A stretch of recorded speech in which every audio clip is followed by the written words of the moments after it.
नमस्कार, आदाब, सत श्री अकाल, सुस्वागतम। स्वागत है आप सभी का हमारे नए YouTube चैनल अकाउंट्स कैप्सूल में। कल हमने बात करी थी इनकम एंड एक्सपेंडिचर अकाउंट और बैलेंस शीट के बारे में। आज के इस वीडियो में हम बात करेंगे कुछ स्पेशल आइटम्स जो कि एनपीओ में जिनके हमने रिकॉर्डिंग करनी है, जिनके हमने एनपीओ में अकाउंटिंग करनी है। सो हम उन स्पेशल आइटम्स के बारे में आज चर्चा करने वाले हैं। सबसे पहले मैं अगर बात करूँ तो आप सभी पर्सन जिम जाते होंगे और कोरोना का टाइम है। जो पर्सन जिम नहीं जाते हैं, भैया जिम चले जाओ। कोरोना मुक्त भारत करना है, आपकी इम्यून सिस्टम जो है वो स्ट्रॉन्ग होगा तभी कुछ काम चलेगा। सो जब आप जिम में जाते हैं तो वहाँ पर आप उनको कुछ पे करते हैं ताकि आप उनकी मशीन्स का यूज़ कर सकें। ऐसी जो पेमेंट आपने करी है आप उसको कुछ नाम देते होंगे। आपकी तरफ से तो ये एक मंथली है जो आपने उनको पे करी, लेकिन अगर मैं एनपीओ का जिक्र करूं तो एनपीओ जब इस तरीके से हर महीने के लिए अपना कुछ सामान जो है यूज करने का अधिकार किसी को दे देती है तो उसे सब्सक्रिप्शन कहा जाता है। और सबसे पहला जो हमारा आइटम है वो सब्सक्रिप्शन।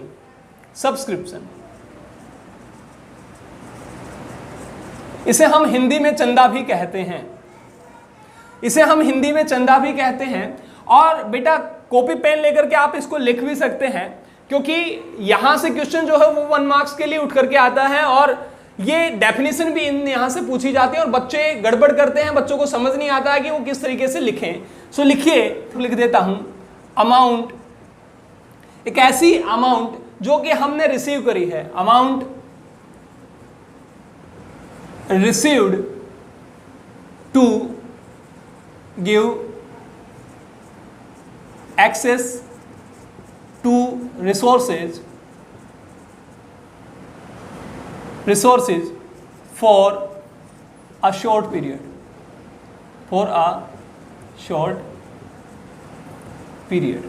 एक ऐसी अमाउंट जो कि हमने प्राप्त करी, एक एनपीओ ने ऐसी अमाउंट जो प्राप्त करी, किस वजह से प्राप्त करी सर? ताकि हम थोड़े समय के लिए अपने सामान को किसी को यूज करने के लिए दे दें, वो हमारे सामान का कुछ यूज करेगा। जैसे अगर मैं बात करूं स्पोर्ट्स क्लब की, जैसे जिम होती है ऐसे ही स्पोर्ट्स क्लब, उन स्पोर्ट्स क्लब में आपका खेलने का सामान होता है तो उसके कुछ आदमी यहाँ सब्सक्रिप्शन दे करके आप उनको 1 महीना 1.5 महीना जो है वो वहां जाकर के उस क्लब में जाकर के आप खेल सकते हैं, वहां आप मनोरंजन कर सकते हैं। आपको मेरी बात बहुत अच्छे से समझ आ गई होगी। और एक चीज और समझने की है कि सब्सक्रिप्शन जो होता है वो हमारी इनकम होता है। सब्सक्रिप्शन हमारे लिए क्या है? इनकम है। हम एनपीओ हैं, इनकम है। लेकिन अगर मैं बात करूं कि इसकी नेचर कैसी होती है तो हमने 2 तरीके की नेचर के बारे में बात करी थी। एक कैपिटल नेचर की आइटम होती है और एक रिवेन्यू नेचर की आइटम होती है। कैपिटल नेचर की आइटम होती है, या हम बात करें कैपिटल नेचर की ट्रांजैक्शन जो कुछ कभी कभार होती हैं, जबकि रिवेन्यू नेचर की जो आइटम होती हैं वो बार बार हो रही होती हैं। यहां पर सब्सक्रिप्शन आप देखेंगे बेटा, आप हर महीने जाते हैं, आप हर महीने पेमेंट करते हो और साल में आप 12 महीने जो है वो पेमेंट कर रहे हैं। इसका मतलब आप जहां पर भी जाते हैं साल में 12 महीने अगर आप पेमेंट कर रहे हैं तो उसकी नेचर कैसी हुई? वो रिवेन्यू नेचर की हुई। इसी तरीके से अगर रिवेन्यू नेचर की है तो सब्सक्रिप्शन जो है वो एनपीओ के लिए रिवेन्यू नेचर का होगा, क्योंकि उसे भी बार बार वो मिल रही होगी। सो सेम इसी तरीके से मैं ये कह सकता हूं कि सब्सक्रिप्शन जो होता है वो रिवेन्यू नेचर का होता है। मतलब ये एक रिवेन्यू रिसिप्ट होती है। अब बारी आती है कि इसको अकाउंट्स में किस तरीके से शो करा जाएगा। सो देखिएगा, सबसे पहली बात, जितने भी ट्रांजैक्शन हुई हैं, कैश में जो भी ट्रांजैक्शन हुई हैं, वो रिसिप्ट एंड पेमेंट अकाउंट में लिखी जाएंगी, चाहे वो रिवेन्यू रिसिप्ट हो, चाहे वो कैपिटल रिसिप्ट हो, चाहे वो रिवेन्यू एक्सपेंडिचर हो, चाहे वो कैपिटल एक्सपेंडिचर हो। मतलब हमने रिवेन्यू और कैपिटल नेचर का ध्यान रिसिप्ट एंड पेमेंट अकाउंट में नहीं रखना। हमने तो बस इतनी सी बात देखनी है, भैया कैश में पेमेंट हुई लिख दो, कैश में रिसिप्ट आई लिख दो। मेरी बात आपको यहां क्लियर हो रही होगी। तो हमने क्या करा, सब्सक्रिप्शन आपको रिसिप्ट एंड पेमेंट अकाउंट में, जो आप क्वेश्चन देखेंगे तो सब्सक्रिप्शन आपको रिसिप्ट एंड पेमेंट अकाउंट में लिखा मिलेगा। यहां पे रिसिप्ट साइड में लिखा मिलेगा सब्सक्रिप्शन। अब बारी आएगी, बड़ा क्वेश्चन हमारा होगा और उसमें पूछेगा कि रिसिप्ट एंड पेमेंट अकाउंट को इन दोनों अकाउंट्स में से किस तरीके से शो करेंगे, क्योंकि बड़ा क्वेश्चन होगा। तो सब्सक्रिप्शन को आप कहां लिखेंगे? अब ये डिपेंड करता है नेचर के ऊपर। आपने कौन से item income and expenditure account में लिखनी है और कौन से आइटम बैलेंस शीट में लिखनी है।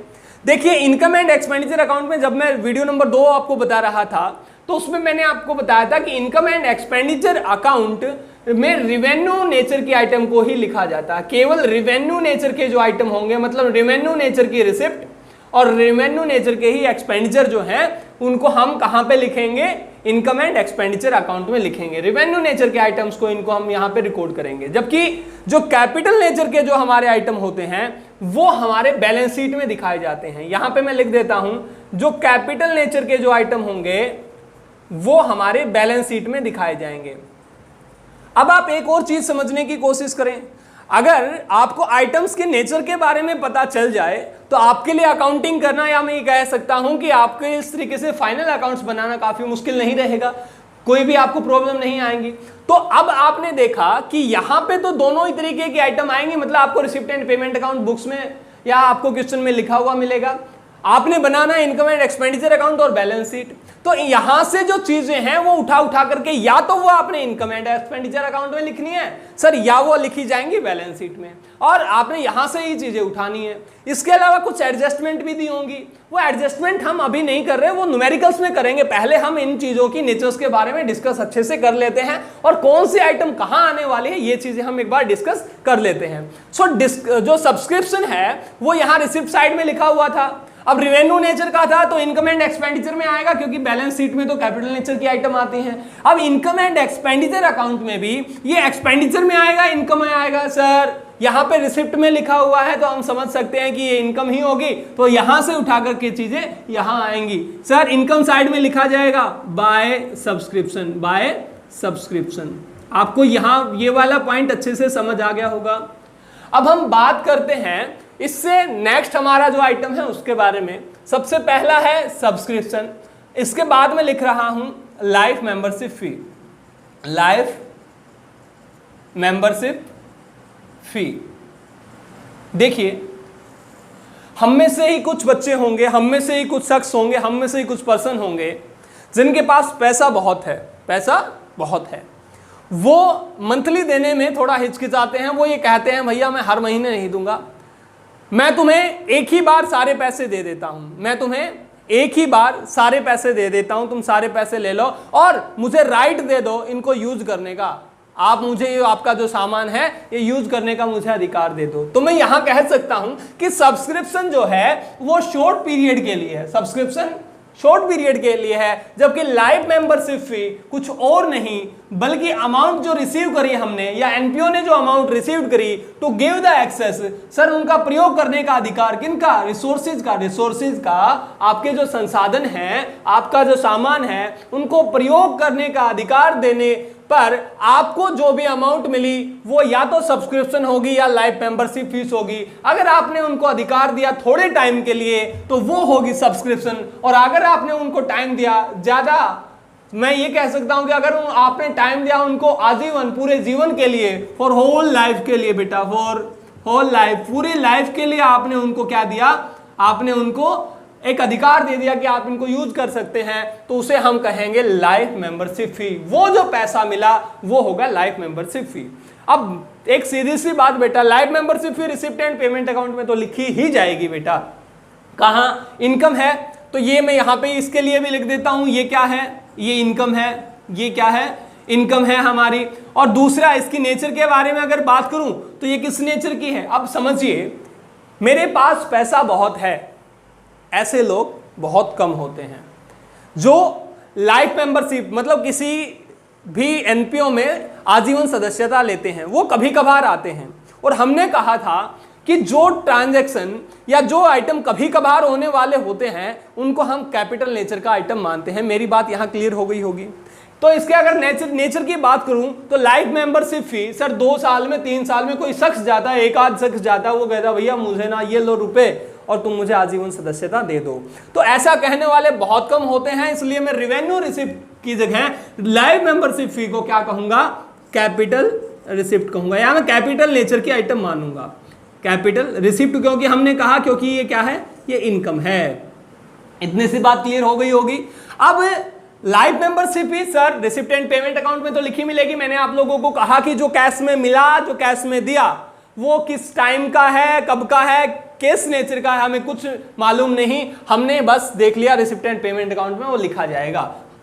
To life membership fee, to life membership फी।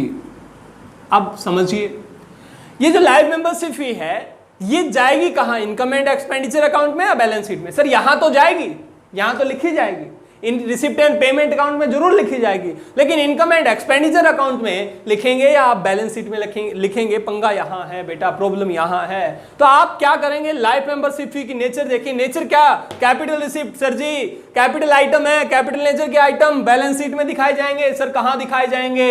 ये वाली प्रॉब्लम आ गई। एसेट्स में दिखाएं या लायबिलिटी में दिखाएं? तो एक बात समझने की कोशिश करो, जब आप प्रॉफिट ऑर्गेनाइजेशन पढ़ रहे थे, आपने 11th क्लास में पढ़ा होगा बिजनेस एंटिटी कॉन्सेप्ट, जहां पे कहता है कि एक मालिक जो होता है वो अपने बिजनेस से अलग होता है। तो हमने ये देखा था कि जब मालिक से भी पैसे ले रहे थे तो वो भी हम कहां दिखा रहे थे? सर लायबिलिटी में दिखा रहे थे।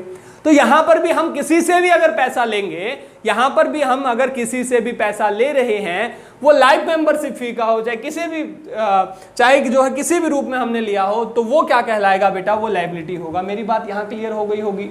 और लायबिलिटी है, लेकिन एक और चीज ध्यान देंगे, क्योंकि वो पूरी लाइफ के लिए दे रहा है, इसलिए हम क्या करेंगे? हम ये पैसा कैपिटल फंड में ऐड कर देंगे। और क्योंकि 11th क्लास में जब आपने सोल प्रोप्राइटरशिप पढ़ा था तो बैलेंस शीट पढ़ी थी, और बैलेंस शीट में आपने ये भी देखा था कि कैपिटल को हम कहां लिखते हैं? लायबिलिटी में। लेकिन वो तो नॉट प्रॉफिट ऑर्गेनाइजेशन नहीं था, वो तो सोल प्रोप्राइटरशिप थी, वहां तो प्रॉफिट हो रहा था, इसलिए हम उसे क्या कह रहे थे? कैपिटल कह रहे थे। लेकिन हमने जिस दिन पहली वीडियो आप देख रहे थे, उस दिन आपने ये भी देखा होगा कि लायबिलिटी जो हम एनपीओ की बात करते हैं उसकी लायबिलिटी साइड में कैपिटल नहीं था, बल्कि हमने ये कहा था कि यहां पे क्या होता है? यहां पे कैपिटल फंड होता है। सो यहां कैपिटल फंड लिखा होगा, लायबिलिटी में कैपिटल फंड लिखा होगा जो इनके मेंबर्स का पैसा है, कैपिटल फंड लिखा होगा जो इनके मेंबर्स का पैसा है। और कोई मेंबर ऐसा है जो आजीवन सदस्यता लेना चाहता है, लाइफ मेंबरशिप लेना चाहता है, तो उस पैसे को भी मैं इस कैपिटल फंड में ऐड कर दूंगा। मतलब sir receipt and payment account में लिखा गया रिसिप्ट साइड में, इनकम एंड एक्सपेंडिचर में नहीं लिखा जाएगा क्योंकि रेवेन्यू नेचर का आइटम नहीं है। लिखा कहां गया? बैलेंस शीट में। बैलेंस शीट में सर कहां? लायबिलिटी में। लायबिलिटी में भी किस में सर? कैपिटल फंड में ऐड करके दिखाएंगे। बेटा ध्यान रखना, लिख लेना बच्चों, कहां? कैपिटल फंड में ऐड करके दिखाएंगे। सर किसको? लाइफ मेंबरशिप फी को। लाइफ मेंबरशिप फी को यहां ऐड करके दिखा देंगे। इस तरीके से मेरा कैपिटल फंड में यहां बढ़ा हुआ दिखा दूंगा। यहां तक मेरी बात आपको समझ आ गई होगी। अब इससे आगे हम बात कर रहे हैं, इसके थर्ड हम आइटम के बारे में बात करना चाहते हैं। जो थर्ड आइटम है वो है एडमिशन फी। जो थर्ड आइटम है वो है एडमिशन फी। अब ये एडमिशन फी क्या होती है? आप सभी बच्चों ने स्कूल में एडमिशन ले रखा है, आप कभी ना कभी स्कूल में पढ़े होंगे। तो जब भी आप स्कूल में पढ़े थे, तो आप जब भी पहली बार आप स्कूल में गए थे तो आपने कुछ पे करा था, वो सर मंथली से कुछ अलग था। आप जो हर महीने कुछ पे कर रहे थे उससे कुछ अलग था, वो था सर एडमिशन का चार्जेस। मतलब जब भी हमें पेमेंट मिली है, और किस चीज के लिए मिली है? सर एक नया मेंबर जब भी आ रहा है तो वो आने पर कुछ पेमेंट करता है, जिसे हम क्या कहते हैं? एडमिशन फी कहते हैं। यहां पे मैं लिख देता हूं admission fees.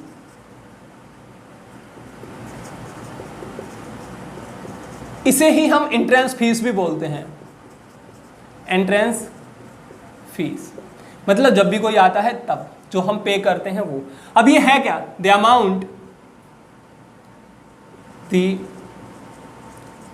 Amount received when a new member enter first time in organization। जब भी कोई आदमी आता है और वो पहली बार आता है, पहली बार आता है तो उस टाइम पे जो वो पे करता है उसे हम क्या कहते हैं, वो मतलब ये कह सकते हैं कि एंट्री फीस है भैया, ये देनी ही देनी है, इसने हमने नाम क्या दिया, एडमिशन फी नाम दिया। ये आप अच्छे तरीके से समझते हैं क्योंकि आप सभी ने एडमिशन कहीं ना कहीं किसी ना किसी संस्था में जरूर लिया होगा, कभी ना कभी, आप बहुत ही समझदार हैं। एडमिशन फी, इसको हम नेचर किसका मानेंगे सर, ये इनकम है, एनपीओ के लिए एक इनकम है, तो एनपीओ के लिए इनकम है, लेकिन इसका नेचर क्या है ये समझने की कोशिश करेंगे। सर आपके दिमाग में अब ये भी चीजें चल रही हो आपके आगे, आपके माइंड में, कि हम जब भी एडमिशन लेते हैं, मैंने 8वीं क्लास में किसी स्कूल में एडमिशन लिया तो मैंने एडमिशन का जो चार्ज था वो तो एक ही बार दिया था सर 8th क्लास में। 9th क्लास में क्या, 9th क्लास में मेरा एडमिशन हुआ ही नहीं। मतलब सर 9th क्लास में जो आपने पे करा होगा वो आपका एडमिशन फी नहीं कह करके लिया, बल्कि वो आपका एनुअल चार्ज के नाम से लिया गया होगा। फिर 10th क्लास में भी उसी स्कूल में रहे तो वहां पर भी फिर दोबारा से आपको एडमिशन फी नहीं देनी पड़ी, क्योंकि एडमिशन फी जो होती है वो एक ही बार दी जाती है। मेरी बात आप समझ रहे होंगे। सर एक ही बार दी जाती होगी तो इस हिसाब से तो ये कैपिटल नेचर की आइटम होगी, बेटा नहीं। क्यों नहीं है, उसकी वजह ये है क्योंकि आपकी जो संस्था है उसमें एडमिशन चलते रहते हैं। जब हमने लाइफ मेंबरशिप फी की बात करी तो ऐसे बहुत कम आदमी होते हैं जो लाइफ मेंबरशिप लेते हैं, जो पूरे जीवन के लिए सदस्यता लेते हैं, वो साल में, 2 साल में, 3 साल में कोई एक आता है। लेकिन एडमिशन की अगर बात करूं तो ये आपके चलते ही रहते हैं हर साल। हर साल आपके पास में हजारों ऐसे आदमी आते हैं, हजारों ऐसे पर्सन आते हैं जो आपके यहाँ पे एडमिशन लेते हैं, पहली बार लेते हैं। मेरी बात क्लियर हो गई होगी। और जब हजारों बार बार आ रहे हैं इसका मतलब क्या है, ये किस नेचर का हुआ सर, ये हुआ रेवेन्यू नेचर का। किस नेचर का हुआ बेटा, रेवेन्यू नेचर का आइटम हुआ। यहां तक क्लियर हो गई होगी। रेवेन्यू मतलब रेवेन्यू रिसिप्ट हो गई है, यहां तक क्लियर है। तो अब हमने एडमिशन फी को, हमने ये तो बता दिया भैया ये जो भी पैसा हमें मिल रहा है ये रिसिप्ट एंड पेमेंट अकाउंट में जरूर लिखा जाएगा, क्योंकि ये हमारे पास में रिसिप्ट है। तो मैं यहाँ तो जरूर लिख देता हूँ। किस नाम से लिखूँ sir, admission fee to admission fee, ये मैंने लिख दिया। ये लो भैया एडमिशन फी तो लिख दिया, लेकिन अब प्रॉब्लम क्या, प्रॉब्लम वही इनकम एंड एक्सपेंडिचर में लिखूं या बैलेंस शीट में। तो भैया ये तो मैंने समाधान आपका कर दिया था, सोल्यूशन आपको दे दिया था। क्या था कि रेवेन्यू नेचर का है, और रेवेन्यू नेचर के आइटम को कहां, इनकम एंड एक्सपेंडिचर अकाउंट में। और सर इनकम है तो कहां लिखूंगा, यहां इनकम साइड में लिख दूंगा। किस नाम से सर जी, एडमिशन बाय एडमिशन फी या बाय एंट्रेंस फी के नाम से मैं यहां लिख दूंगा। मेरी बात ये वाली पॉइंट भी जो है वो आपको क्लियर हो गया होगा। अब मैं बात कर रहा हूं हमारे नेक्स्ट पॉइंट के बारे में, जो है डोनेशन। जो है डोनेशन, ये हमने रेवेन्यू नेचर का बताया। नंबर 3 पॉइंट हमारा ये था, आप साथ साथ लिख सकते हैं बेटा। नंबर 4 पॉइंट पे अगर मैं बात करूं तो यहां पे मैं लिख सकता हूं, ये आइटम है डोनेशन। अब ये डोनेशन क्या होती है, डोनेशन होता है बेटा दान। और समझिए ये आपके सब्सक्रिप्शन से, आपके चंदे से कुछ अलग होता है। आपने जब सब्सक्रिप्शन दिया था तो वहां आप चीजों की एक्सेस ले रहे थे, वहां के आप साधनों का, संसाधनों का, आप उनके सामानों का प्रयोग करने वाले थे, यूज करने वाले थे। लेकिन डोनेशन के केस में ऐसा नहीं होता। मतलब जो भी आप रुपए दे रहे हो, पहली बात वो वॉलेंट्री दिया जा रहा है। क्या वो वॉलेंट्री है बेटा, वॉलेंटरी, ये वॉलेंट्री है। वो गिफ्ट के रूप में भी हो सकता है या वो कैश के रूप में भी हो सकता है। हम कोई सामान भी किसी को दे सकते हैं या हम किसी को कोई कैश भी दे सकते हैं। ये मेरी बात आपको समझ आ गई होगी।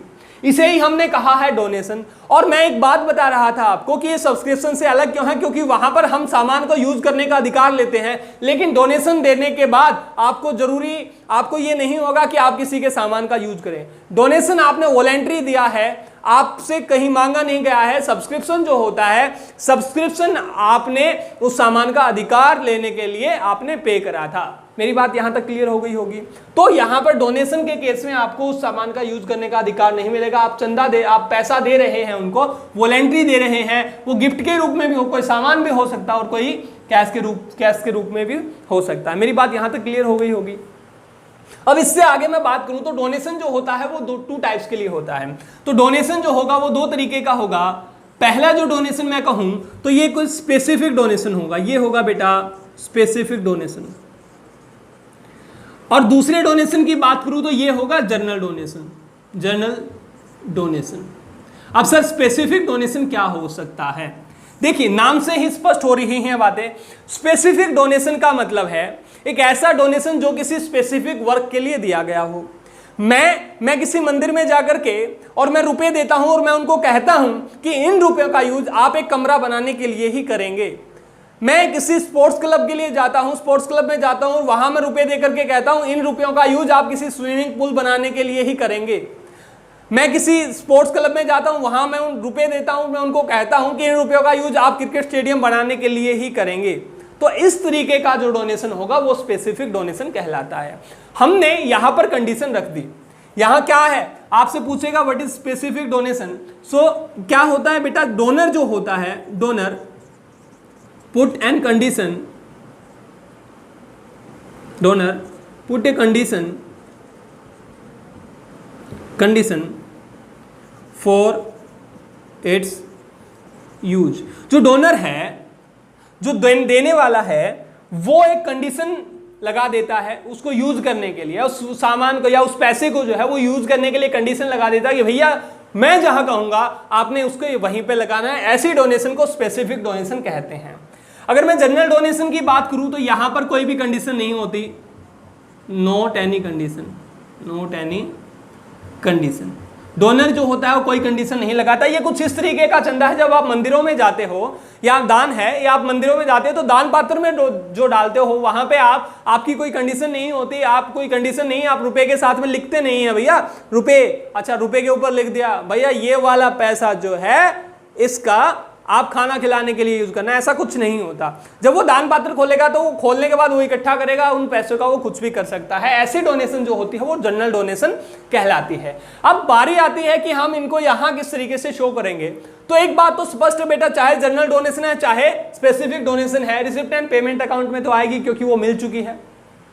लेकिन नेचर की बात करें तो देखिए स्पेसिफिक डोनेशन, ऐसे बहुत कम केसेज होते हैं जब, या मैं ये कहूं कि ये बड़ी मात्रा में होता है अमाउंट, तो जब ऐसे स्पेसिफिक डोनेशन आते हैं तो वो कभी कभार आते हैं सर, बार बार नहीं आते। आपको हर साल जो है वो इक्का दुक्का ही मिलते हैं, आपको 2 साल में कोई मिल गया, 1 साल में कोई मिल गया, ऐसा होता है।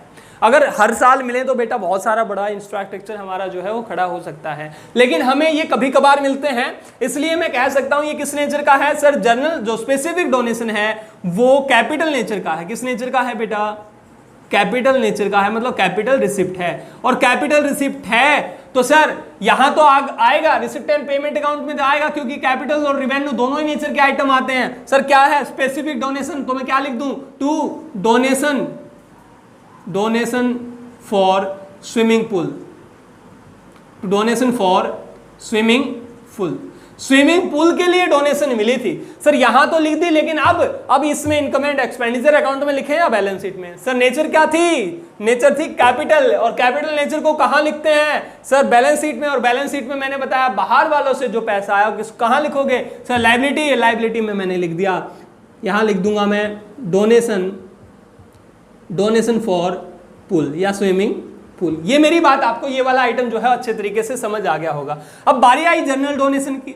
जनरल डोनेशन मैंने बताया किस नेचर का होता है सर, रिवेन्यू नेचर का होता है। और रिवेन्यू नेचर के आइटम्स को, रिवेन्यू नेचर के आइटम को हम रिसिप्ट एंड पेमेंट अकाउंट में तो लिखेंगे, बिल्कुल लिखेंगे सर। ये लिख दिया मैंने जनरल डोनेशन मैंने यहां लिख दिया, डोनेशन के नाम से, खाली डोनेशन के नाम से भी लिखा जा सकता है, डोनेशन मैंने लिख दिया। अब रिवेन्यू नेचर का आइटम है, रिवेन्यू नेचर के आइटम को कहां लिखेंगे sir, income and expenditure account की इनकम साइड में, बाय डोनेशन में यहां लिख देता हूं। मेरी बात यहां तक आपको अच्छे से समझ आ गई होगी।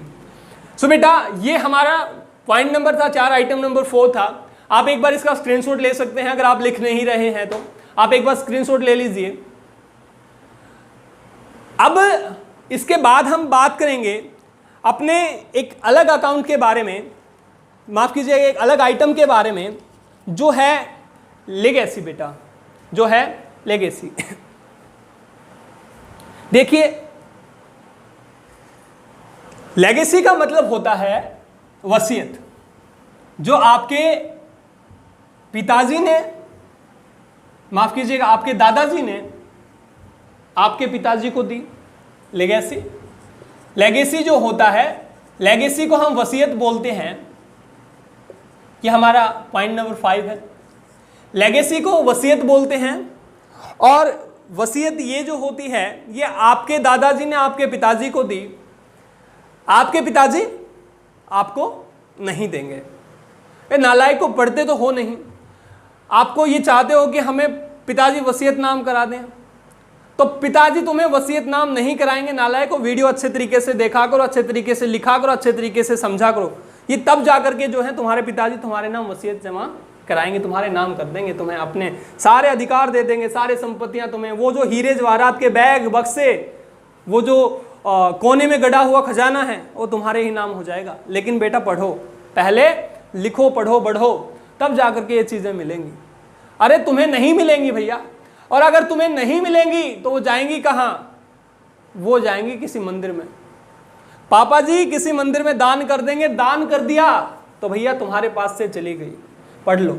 तो दान कर दिया तो एनपीओ, किसी भी एनपीओ को अगर वो दान करा तो वो क्या है बेटा? वो है लीगेसी। मेरी बात आप समझ गए होंगे। जितना भी पैसा, जितना भी सामान पिताजी ने किसी ट्रस्ट को, किसी एनपीओ को दान कर दिया अपनी विल के हिसाब से बेटा, अपनी विल के, अब विल समझिएगा, जैसे मैंने पहले बात करी थी, वॉलेंट्री गिफ्ट दिए जा रहे थे, सामान दिया जा रहा था, वहां भी तो सामान था, अब यहां पे भी सामान ही दे रहे हैं। लेकिन ये वाला जो सामान है ये उस पर्सन की मौत के बाद ये यूज करेंगे। मेरी बात समझ गए होंगे बेटा। उस पर्सन की मौत के बाद जो है वो ये सामान यूज करेंगे। उनका अधिकार उन्होंने कागजों पर उनको दे दिया। मेरी बात आप यहां समझ गए होंगे। उन्होंने अपनी विल लिख दी, वसीयतनामा उनके नाम करा दिया, वो जो चीजें थी वो उनके नाम करा दी। वो है बेटा लीगेसी, वो है लेगेसी। यहां पे क्या है? यहां पे अमाउंट है, amount received, amount received by a person, एक पर्सन के द्वारा ऑन विल, वसीयतनामे पर, वसीयतनामे पर जो अमाउंट रिसीव्ड करी गई एट द टाइम, या मैं ये कह सकता हूं, या यहां पे जो पर्सन है वो क्या, कौन हो सकता है? वो हो सकता है बेटा डिसीज्ड पर्सन, बाय ए डिसीज्ड पर्सन। जो मौत, जिसकी मौत होगी बेटा, मरने वाला जो व्यक्ति है वो विल लिख देता है, और वो विल लिख देता है उसे हम क्या कहेंगे बेटा? वसीयत कहेंगे। वो जो सारा सामान वो किसके पास चला जाएगा? वो किसी ट्रस्ट के पास, किसी एनपीओ के पास चला जाएगा। यहां तक मेरी बात आपको समझ आ गई होगी। चलिए अब हम एक और बात कर लेते हैं। अब सबके पिताजी ऐसे नहीं हो सकते, सबके पिताजी ऐसे नहीं हो सकते। नालायकों पिताजी तब ऐसे होते हैं जब औलाद ऐसी होती है। तो सर अगर आप अच्छे हैं, और मुझे पता है आप सारे के सारे बच्चे, आप सारे के सारे शख्स, आप सारे नौजवान, आप सारी हमारी बहनें सभी बहुत अच्छे हैं, तो आपके नाम ये चीज़ें हो जाएंगी। लेकिन कुछ ऐसे शख्स भी होंगे जिनके पिताजी यहाँ पे दान करा देंगे, जिनके पिताजी किसी मंदिर में, किसी मस्जिद में, किसी गुरुद्वारे में, किसी स्पोर्ट्स क्लब में या किसी और एनपीओ में ये चीज़ें जो हैं वो अपने वसीयत जो है वो किसी दूसरे को दान कर देंगे। यहाँ तक मेरी बात आपको समझ आई। अब लिगेसी की अगर मैं बात करूँ तो ऐसे शख्स बहुत कम होते हैं। भैया अपने बच्चों से, आपके माता पिता जो हैं वो आपके लिए ही सब कुछ कर रहे हैं, तो अपने बच्चों से वो रूठेंगे नहीं। और ऐसे बहुत कम ही माँ बाप होते हैं जो ऐसा काम करते हैं, वो अपनी वसीयत जो है वो किसी ट्रस्ट के नाम या किसी और जगह पर कराते हैं। तो मैं ये कह सकता हूं कि ये कभी कभार होने वाली आइटम है। मेरी बात आप समझ रहे होंगे। लेगेसी जो है, लेगेसी बेटा कभी कभार होने वाली आइटम है। और कभी कभार होने वाली आइटम को हम क्या नाम देते हैं सर? किस नेचर की होती है? कैपिटल नेचर की आइटम होती है। यहां तक मेरी बात आपको समझ आ रही होगी। और अगर सर कैपिटल नेचर की आइटम है तो पहली बात तो ये रिसिप्ट एंड पेमेंट में तो जरूर आएगी, क्योंकि सर वो मिल चुकी है। टू लेगेसी बेटा, वसीयत। और अब बात करूं sir legacy, income and expenditure या बैलेंस शीट, सर अपने आप ही बता दो क्या? Capital nature. कैपिटल नेचर कहां सर? बैलेंस शीट में। और बैलेंस शीट में कहां? लायबिलिटी में। सर लिख दो क्या? लेगेसी। लेगेसी में मैंने लिख दिया। यहां तक आपको ये बातें क्लियर हो गई होंगी। अब इसके बाद अगर मैं बात करूं तो एक और हमारा होता है जिसे हम नंबर 6 आइटम कह सकते हैं। ये होता है endowment fund. Endowment fund, endowment fund को समर्पित निधि भी बोलते हैं। समर्पित निधि। देखिए ये लेगेसी हमें मिल गई, ये सामान हमें मिल गया। अब फंड समझने की कोशिश करें। फंड क्या होता है? जब भी हमारा कोई पैसा होता है हम आउटसाइड बिजनेस में कहीं पर भी लगा देते हैं। मतलब हमारे पास में कोई पैसा कहीं से आया और वो हमने क्या करा, वो हमने बाहर पर इन्वेस्ट कर दिया, कहीं और जगह पे लगा दिया। वो पैसा कैपिटल का कोई पैसा हमने, या कहीं से हमारा जो हमारा पैसा नहीं है, वो हमारा पैसा नहीं था लेकिन हमारे पास आया और हमने कहीं दूसरी जगह पर इन्वेस्ट कर दिया। वो पैसा क्या कहलाएगा बेटा? वो हमारा फंड हो जाता है। इसका मतलब सर हमारा ऐसा कोई भी पैसा जिसका यूज हमने कहां पे कर दिया, बाहर किसी को दे दिया और उससे हमें कुछ बेनिफिट मिल रहा है, उससे हमें आप कुछ, क्योंकि बाहर दोगे तो बेटा फ्री में तो दोगे नहीं, फ्री में नहीं दोगे तो उससे कुछ मिल रहा होगा, उसी को हमने क्या, हम उसको क्या नाम देते हैं, एंडोमेंट फंड नाम देते हैं बेटा, जो हमने बाहर पैसा लगाया। मेरी बात यहां तक क्लियर हो गई होगी। अब सर ये कौन सा वाला पैसा है, ये यही वाला पैसा है लेगेसी, जो बेटा आपको जो वसीयत दी गई होगी, या तो आपने उसको यूज करा होगा, अगर आप यूज नहीं कर सकते तो आपने कहीं किराए पर आपने वो जमीन दे दी होगी या कुछ और करा होगा।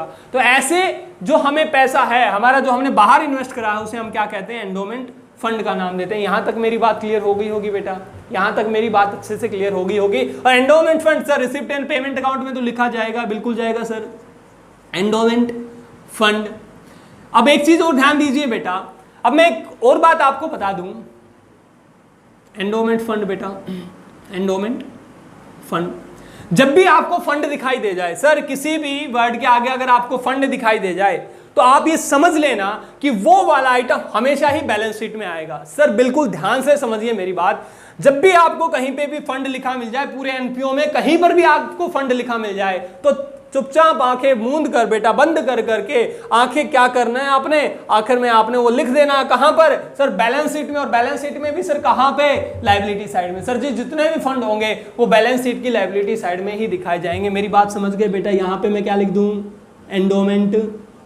Endowment fund. ये वाली बात क्लियर हो गई होगी बेटा, एंडोमेंट फंड मैंने यहां लिख दिया। चलिए अब यहां नंबर 6 तक हम पहुंच गए हैं। अब हमारा एक लास्ट पॉइंट बचता है, इसके बाद दिल्ली जो है वो हम पहुंच जाएंगे लगभग, और दिल्ली पर फतेह हम कर चुके होंगे थोड़ी देर के बाद। हम बात करेंगे अब हमारे नेक्स्ट पॉइंट के बारे में, जो कि है sale of fix assets, number 7 जो पॉइंट है। इसके अलावा भी बेटा बहुत सारी पॉइंट है जो कि हम न्यूमेरिकल क्वेश्चन करेंगे, तब हमारे धीरे धीरे जो है वो आगे सामने आते जाएंगे। वो इन्हीं के आगे के पॉइंट हैं, इन्हीं से आगे थोड़ी थोड़ी जो है वो कॉम्प्लेक्स चीजें कर रखी हैं, हम उनको वहां पे पढ़ेंगे। आप बिल्कुल मत घबराना कि सर ने कुछ पॉइंट छुटवा दिए होंगे, अभी आप बिल्कुल बुक मत उठाओ बेटा, आप कुछ मत करो, जो मैं आपको वीडियो दे रहा हूं आप वो पढ़िए, आप वो सुनिए, आप बार बार सुनिए, आप बार बार समझिए, आपको न्यूमेरिकल्स में कोई प्रॉब्लम नहीं आएगी। और जिस दिन मैं सारे न्यूमेरिकल करा दूंगा उस दिन मैं आप लोगों को कहूंगा कि बेटा आप किसी भी बुक को उठा लीजिए, आपसे अगर क्वेश्चन ना बने तो मुझे बताइए। ऐसा हो ही नहीं सकता, ऐसा बेटा बिल्कुल नहीं होगा कि आपसे कोई क्वेश्चन नहीं बनेगा। खैर हम बात कर रहे हैं sale of fixed assets, sale of fixed assets. अब सबसे पहले तो मुझे ये बता दो, जब भी आप किसी फिक्स्ड एसेट्स को बेचोगे तो बेचने पर क्या होगा सर, इनकम होगी। इनकम कहां लिखेंगे sir, receipt and payment account में। कहां sir, receipt and payment account में, रिसिप्ट साइड। यहां तक क्लियर। सबसे पहले मैं यही लिख देता हूं, to sale of fixed asset, to sale of fixed assets, या मैं कार लिख देता हूं। मैंने कोई भी एसेट्स ले ली, मैंने सेल ऑफ कार लिख दी, और इस कार की वैल्यू जो है हमने सेल कितने की करी, वो हमने मान लिया अभी हमने 60,000 की रुपए की जो है वो सेल कर दी। अब यहां तक तो बात समझ आ गई, लेकिन क्या होगा बेटा, रिसिप्ट एंड पेमेंट अकाउंट आपको दिया होगा, नीचे कोई एडजस्टमेंट दी होगी या कुछ इंफॉर्मेशन दी होगी, और इंफॉर्मेशन में लिखा होगा कि इस कार की जो कीमत थी वो 50,000 रुपए थी। यहां मैं लिख देता हूं कार, और कार की कीमत कितने रुपए थी सर, 50,000 रुपए थी। अब ये जो कार है, ये कार कहां लिखी होगी सर, ये वाली कीमत बैलेंस शीट में। जब हमारी ओपनिंग बैलेंस शीट थी, जब हमने साल के शुरुआत में देखा था, तो 50,000 रुपए की हमारी कार थी। हमने देखा 50,000 रुपए की है, अब ये बेच दी, तो सीधी सीधी बात बेटा, मैं यहां जो बैलेंस शीट बना रहा हूं, क्या इसमें कार का नाम आएगा? बिल्कुल नहीं सर। क्यों? क्योंकि वो सारी की सारी कार बिक गई भैया। ऐसा तो नहीं करा होगा ना, कार आधी बेच दी, आधी चल आधी को यूज करेंगे, ऐसा बिल्कुल नहीं हुआ होगा। तो क्या करा सर, ये जो 50,000 रुपए हैं ये यहां नहीं दिखाए गए होंगे। मेरी बात यहां तक क्लियर? तो ये कार यहां नहीं दिखाई जाएगी, लास्ट वाली बैलेंस शीट में। बिल्कुल यहां तक समझ आया? अब बात करें आगे, तो सर ये इनका ट्रीटमेंट किस तरीके से होगा, कहां दिखाए जाएंगे, क्या फंडा है, ये समझाइए मुझे। देखिए कार कितने की थी सर, कार थी 50,000 रुपए की। अब ये जो 10,000 रुपए का फायदा हुआ, मुझे ये बता दो भैया जल्दी जल्दी से कि प्रॉफिट या लॉस को कहां लिखते हैं, प्रॉफिट या लॉस को कहां लिखते हैं, यहां, यहां या यहां sir, income and expenditure account में। प्रॉफिट को कहां लिखते हैं, इनकम एंड एक्सपेंडिचर अकाउंट में। ये वाली साइड प्रॉफिट है और ये वाली साइड क्या है, एक तरीके से लॉसेज है हमारे यहाँ। मेरी बात क्लियर हुई? तो आपको ये जो 10,000 रुपए, सर कितने रुपए लिखोगे, सेल ऑफ कार, कार की वैल्यू कितने की सेल करी हमने, 60,000 रुपए की, तो 60,000 रुपए लिखोगे ना। 50,000 रुपए तो हमने एडजस्ट कर दिए ना, अब हमने 10,000 रुपए को और एडजस्ट करना है। कहां सर, यहां लिख देंगे, क्या है, सेल, प्रॉफिट या लॉस। कार कितने की, 50,000 की, बेची कितने में, 60 में। सर जी प्रॉफिट, और प्रॉफिट को कहां लिखोगे सर, इस साइड मैंने लिख दिया बाय प्रॉफिट ऑन कार या on sale of car. Clear है यहां तक? तो कितने रुपए लिखोगे बेटा, यहां लिखे जाएंगे 10,000। मेरी बात यहां तक क्लियर हो गई होगी, अच्छे से आपको समझ आ गया होगा। चलिए मैं इसको और थोड़ा सा अलग कर देता हूं। ये कार है, इसकी कीमत मैं 80,000 रुपए मान लेता हूं। कार की कीमत कितने रुपए की मान ली, 80,000 की। सेल ऑफ कार कितने रुपए में बेची, 60,000 में। सर एसेट्स में लास्ट में बैलेंस शीट में कितने की दिखाओगे, हमारी कितने की बचेगी कार? अरे कार 80,000 की थी, बेची कितने की, 60,000 की। तो अपनी बुक्स में से 60,000 घटाओगे बैलेंस शीट में से, या 80,000 घटा दोगे? सर कार चली गई ना, तो कार चली गई तो हमारे पास में अब कार है नहीं, तो बैलेंस शीट में एसेट्स में मैं कैसे दिखा दूं कि मेरे पास कार है? नहीं है। तो कार नहीं है तो मैं क्या करूंगा, यहां कार की वैल्यू 0, बिल्कुल 0 हो गई 0। सर यहां कुछ नहीं लिखना, पहले की तरह यहां असेट साइड में अब भी कुछ नहीं लिखना। तो सर ये क्या करेंगे, ये 60,000, ये 80,000, अब क्या करना है? हमने ये देखा कार की कीमत कितनी, 80,000। सर जी बेची कितने में, 60,000 में। लॉस कितना, सर 20,000 रुपए। लॉस कितना, 20,000। सर लॉस है कहां लिखेंगे, इनकम एंड एक्सपेंडिचर अकाउंट में। सर किस साइड में, यहां लिख दूंगा मैं। यहां ना लिख करके अब मैं यहां नहीं लिखूंगा क्योंकि ये तो प्रॉफिट था। सर अब कहां लिखूंगा, इस साइड लिख दूंगा मैं। किस नाम से, to loss on car. Car पर लॉस हुआ सर कितने रुपए, 20,000 रुपए। यहां तक मेरी बात आपको अच्छे से समझ आई होंगी। ये हमने लगभग 7 से 8 जो पॉइंट हैं वो हमने करे हैं। यहां तक आपको अच्छे से समझ आ गया होगा। सो बेटा देखिए, अब कल जो है वो हम करने वाले हैं, हमारे इसी का थोड़ा सा थ्योरी वाला पार्ट रहता है। उसके बाद मैं आपको कह रहा हूं दिल्ली अब दूर नहीं रही है। इसके बाद हम सीधे न्यूमेरिकल क्वेश्चंस पर चलेंगे और धीरे धीरे न्यूमेरिकल जो क्वेश्चन करेंगे वो हम धीरे धीरे करेंगे बेटा। हम एक एक जो पॉइंट अभी जो आइटम सीख रहे हैं, अभी हमने आइटम देखा, इन्हीं को हम धीरे धीरे पढ़ते जाएंगे और इन्हीं को थोड़ा थोड़ा बढ़ा करके लिखने की कोशिश करेंगे, समझने की कोशिश करेंगे और थोड़ा थोड़ा करके ही हम पूरा एनपीओ कवर कर लेंगे। लगभग ये है हमारी 4 क्लासेज। आज 4th क्लास हमारी थी, वीडियो क्लास जो थी हमारी 4th थी। लगभग 6 से 7 वीडियो और हमारी होनी है। एनपीओ जो है वो तुम्हारा 10 नंबर का है और 10 नंबर का 10 वीडियो मेरे ख्याल से ज़्यादा बड़ा नहीं है, ज़्यादा मुश्किल भी नहीं है, क्योंकि चीज़ें जो है वो शायद तुम्हें डरा दिया गया है। तुम्हें ऐसा लगता है कि सर ये चीज़ें तो हमें आ ही नहीं सकती। ऐसा कुछ नहीं है। अगर सिस्टमेटिक वे से सीखा जाए और सिस्टमेटिक वे से पढ़ा जाए तो बेटा कुछ भी मुश्किल नहीं होता है। अब आपने करना क्या है, आपके लिए होमवर्क ये है कि आपने जो 3 वीडियो पहले देख ली वो, और आपने आज वाली जो वीडियो देखी ये, आपने सारी चीज़ें लिख ली होंगी। अगर नहीं लिखी है तो आप वीडियो को दोबारा से देख सकते हैं। आपने इन चीजों को एक बार बहुत अच्छे तरीके से समझने की कोशिश करनी है कि ये क्या है, ताकि आपको कभी भी, अभी नहीं बेटा, अभी के अलावा आप 12th पास कर जाओगे, आप ग्रेजुएशन में जाओगे, आप कोई और कोर्स करोगे तो उस टाइम पे भी आपको कभी भी एनपीओ में कोई प्रॉब्लम नहीं आएगी। इसके लिए जरूरी है कि आप इन चीजों को एक बार फिर से पढ़ लें, ताकि जब हम जिस दिन न्यूमेरिकल करने बैठे तो आप भूले नहीं चीजों को, आप खुद से बता पाएं कि सर ये क्या हो रहा है, ये क्या हो रहा है। सो गाइज, कल हम अपनी नेक्स्ट जो वीडियो के साथ फिर से हाजिर होंगे। और आप, अगर आपको ये वीडियो पसंद आ रही है तो आप लाइक कर सकते हैं, हमें कमेंट करके ही बता सकते हैं कि वीडियो आपको कैसी लगी। आप इसको शेयर भी कर सकते हैं, अगर आपको बहुत अच्छी लगी है तो आप अपने दोस्तों के साथ इसे शेयर कर सकते हैं। चैनल को भी आप शेयर कर सकते हैं अपने दोस्तों के साथ। कल हम नेक्स्ट वीडियो में फिर से हाजिर होंगे अपने नए कॉन्सेप्ट के साथ में। तब तक के लिए बाय बाय, टेक केयर।